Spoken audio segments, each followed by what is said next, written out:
Zane always thought he understood the idea of letting go.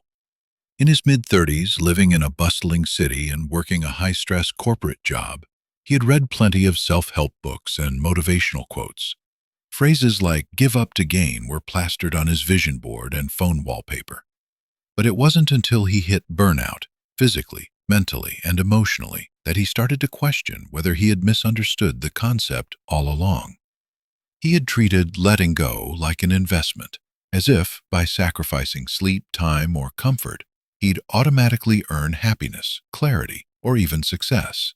It was a calculation. Give this, expect that. But that's not true release. It's a transaction. And life, he realized one night while sitting alone in his apartment, wasn't a stock market of emotions. Real letting go isn't about waiting for something better in return. It's about removing what's been clogging your hands, your heart, and your mind, so that what's already within you can shine through. Like wiping dust off a mirror, you don't create the reflection, you just uncover it. Zane started to understand. Clarity isn't something you go out and grab. It's already yours. You just can't see it because you're holding on to too much. Grudges, regrets, what-ifs, and emotional baggage. When you unclench your fists and drop those 3,000 worries, your hands are finally empty, open to receiving peace. He thought about people he had fought with, times when anger or pride pushed him to win an argument. Had he ever really won? The last time he got into a heated exchange with a coworker, he couldn't sleep that night. He kept replaying the conversation, thinking of comebacks he should have used, questioning whether he went too far or not far enough. That inner turmoil lasted days. His opponent probably went home, had dinner, and forgot about it. Zane realized something powerful. Winning the fight doesn't mean peace of mind. Often it means more tension, more knots in the heart. Both the winner and loser walk away bruised. In traditional Eastern thought, Zane remembered hearing about the idea of harmony, doing what is good for both yourself and others. Not just momentarily good, but sustainable. Because hurting someone today might feel like a victory, but the resentment it builds could linger for years, maybe even decades. That's how enemies are born. That's how restlessness takes root. He started practicing what he called soft detachment, not because others deserved forgiveness, but because he deserved freedom. Carrying the weight of someone else's wrongdoings was like dragging around a bag of bricks they never asked him to carry. Zane remembered the old proverb, "The one who ties the knot must untie it." And it was clear who had tied most of his emotional knots: himself. By obsessing over what someone said or did, by clinging to imagined slights and ego wounds, he had tightened the rope around his own chest. The only way out? Change the thought. Let go. So he began trying. When someone annoyed him on the train, he breathed and whispered, "This isn't about me." When an old friend forgot his birthday, he paused and said, "Everyone's busy. It's okay." Each small act of release wasn't about others, it was about liberating himself. He discovered that forgiveness isn't an act of charity for someone else, it's an act of compassion for yourself. Because while others may move on, your heart stays stuck unless you do the work to free it. And that work begins with a single decision: to stop being so serious with yourself. Serious about your pride. Serious about needing to be right. Serious about being seen a certain way. Yes, it's good to be serious about your work, your dreams, your integrity. But in relationships, sometimes being too serious just builds walls. If water is too clear, there's no fish. Zane read in a book one night. That line hit him deeply. People aren't perfect. Neither is he. And that's okay. As Zane walked to work one chilly morning, he watched the traffic swell around him. Horns blaring, pedestrians shoving past one another, faces locked in tight, tired expressions. For a long time, this kind of friction used to make him uneasy. But lately, he had started to view it differently. The problem, he had come to understand, wasn't them. It wasn't the crowds, the chaos, or even the occasional rude stranger. It was him, his own sensitivity, his own fragility. What he couldn't stand most wasn't the world. It was himself and the way he reacted to it. Human interaction is inevitable. Unless you live off-grid with no one but the trees and sky for company, and even then, you probably still argue with a monkey over a piece of fruit. People mean friction. It's a natural law. Every relationship, every encounter carries the potential for disagreement, disappointment, or discomfort. But Zane had learned a new word that helped him shift his mindset. Dojo, a place of practice. Life isn't a paradise where everything aligns to your expectations. It's a dojo where you get tested, a training ground for your patience, tolerance, and wisdom. Those co-workers who dismissed your ideas, they're not enemies, they're spiritual weights helping you build strength. That neighbor who always parks too close to your car, he's your unwitting meditation instructor. Every irritating moment is an opportunity, not a punishment. Zane used to fantasize about a peaceful world where everyone liked him, agreed with him, and validated his existence. But that world doesn't exist. It never did. Wanting it is like wishing water wouldn't be wet. It's made up of small things. And it was true. A cashier giving the wrong change, a passive-aggressive comment from a colleague, a relative who forgot to say thank you. None of these were life-threatening, yet they had once consumed him for hours, sometimes days. The real issue wasn't the event, it was how much space he gave it in his mind. Zane likened it to being in a house with a leaky roof. If water is dripping from 10 spots, you could spend your life running around with buckets, or you could fix the structure itself. And that's what he realized. His emotional framework was faulty. He was too reactive, too easily shaken by tiny waves in a vast ocean. The Buddhists had a saying, "Let go of one thought and you are free." It wasn't about wrestling with your emotions for days or forcing yourself into positivity. It was about changing the angle, asking, is this worth it? Will this matter in 10 years? Even one? Most of the time, the answer was no. He thought about it like a grain of sand in your shoe. If you don't stop and shake it out, you limp all day. But that doesn't mean the sand has power. It's your choice to let it stay. That morning, a stranger bumped into Zane and didn't apologize. A few months ago, he might have felt disrespected. Now he smiled and kept walking, not because he was weak, but because he was training. His dojo wasn't a Zen garden or a meditation retreat.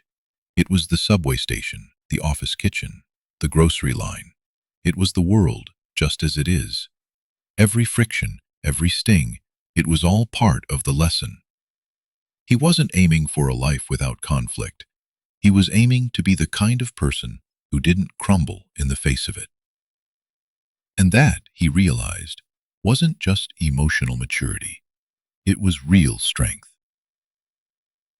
One Saturday morning, Zane sat at his favorite cafe, sipping black coffee, watching people pass by on the street. Something in their hurried pace reminded him of an old story he once heard, a simple parable, but one that never left him. There were two monks, one old and one young, traveling on foot together. They came to a river swollen with rain. A beautiful woman stood at the bank, clearly distressed and unable to cross. Without hesitation, the older monk picked her up, carried her across, and set her down gently on the other side. Then he continued on. The young monk followed, but the moment gnawed at him. He said nothing, but his thoughts churned. Monks shouldn't touch women. That breaks the rules. Why did the master do that? Was it right? The questions pressed harder with every step. After 10 miles of silent struggle, he finally blurted out, "Master, we're monks. How could you carry a woman like that?" The old monk turned to him calmly and said, "I put her down at the riverbank. Why are you still carrying her?" We saw the stream in centuries, and how proud. On Northern text. You undo our low curds and comebacks and cobacks and promise. He began to believe starts with yourself. If you can't forgive yourself for being human, for slipping up, getting angry, feeling lost, how can you ever offer genuine kindness to anyone else? What you project onto others is often a reflection of how you treat yourself. And if your inner world is a battlefield, don't be surprised when you go to war with everyone around you. One afternoon, while cleaning out a drawer, Zane came across an old letter from an ex-friend he hadn't spoken to in years. The friendship had ended in a misunderstanding neither of them had the courage to resolve. The letter was kind, warm even, and yet he had held on to bitterness all this time. He folded the letter quietly and placed it back in the drawer. Not out of pettiness, but closure. Not everything needs a dramatic ending. Sometimes, letting go is the story. He began to practice a new skill, not eliminating pain, but dissolving it. It reminded him of how ice melts. You don't smash it with a hammer, you leave it in the sun. The same with emotional pain. The more you resist, the harder it becomes. The more you obsess over not being angry, the angrier you become. But when you sit with it, acknowledge it, and give it time and warmth, it starts to lose its sharp edges. Zane called this painting over pain, not with denial, but with understanding. He would ask himself, will this matter in 5 years? Even one? That single question could shrink what once felt overwhelming into something manageable, even small. He realized the mind doesn't need to be a prison. It can be a sanctuary, but you have to choose to make it so. And every act of release, every moment you stop clinging to something that no longer serves you, is like cracking open a window in a stuffy room. Fresh air, light, space. Zane sat on a park bench one evening watching the sun dip behind the skyline. It had been a long day, full of tasks, emails, conversations. Nothing dramatic, but he felt a quiet kind of heaviness, the kind that creeps in that I no longer need. It wasn't always obvious. Sometimes it was a comment someone made months ago that still stung when he remembered it. Other times, it was a memory of success, an award, a compliment, an achievement that he clung to, using it to feel important when the present felt uncertain. But the past, he realized, has a funny way of crowding out the present. Whether it's painful or pleasant, if you're stuck in it, you're not fully here. He recalled something his friend Mia once told him over dinner. The mind is like your hands. They're meant to pick things up and also to put them down. That struck him. If your hands are full of old stones, how can you pick up today's gold? If your fingers cling to yesterday's wounds, how can they open wide enough to receive joy? People often romanticize the past. Those were the good days, they say. But Zane had begun to wonder, were they really? Or do we just sanitize them to escape the discomfort of now?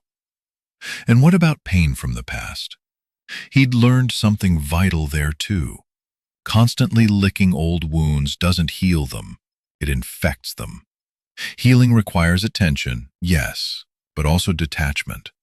Sometimes the best medicine is letting time and silence do their work. Zane used to believe he had to analyze everything to find peace. Now he was learning that peace often came when he stopped trying to fix the past and simply stopped picking at it. He looked around the park. A child chased pigeons across the path, laughing. A woman in a red coat fed crumbs to the birds. 2 teens took selfies near a fountain.